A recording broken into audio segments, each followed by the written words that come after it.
खबर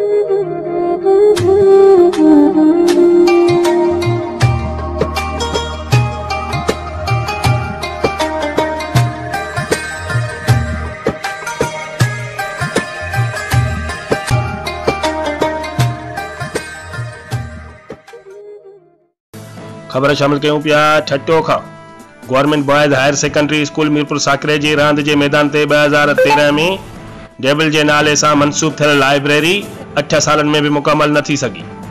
government boys higher secondary school Mirpur Sakro जे मैदान ते 8 करोड़ रुपयनि जे लागत सां डेबिल नाले पब्लिक लाइब्रेरी 2013 में उन वक्त जे सकाफत जे सूबाई वज़ीर ससी पलोज मंजूर कई हुई।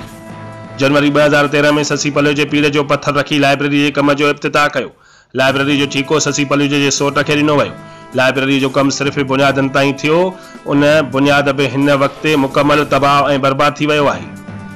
8 सालनि में कम सिर्फ़ बुनियाद ताईं थियो। ज़रियनि खां इहो भी मालूम थियो आहे त सरकारी खाते जे कागज़नि में लाइब्रेरी जो कम मुकम्मल ॾेखारियो वियो आहे।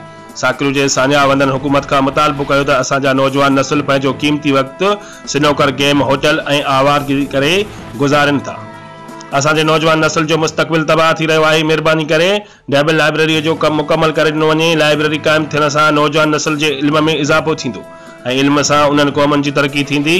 उन सां नवां ज़हन ऐं नवां सियासतदान अदीब शाइर नवां लेखक पैदा थींदा। जॾहिं लाइब्रेरी जो कम जल्दी मुकम्मल न कयो वियो त मजबूरन एहतजाज जो रस्तो अख्तियार कंदासीं। रिपोर्ट कराए मोहम्मद अशरफ, ख़ासि के लिए ब्यूरो चीफ डे न्यूज़।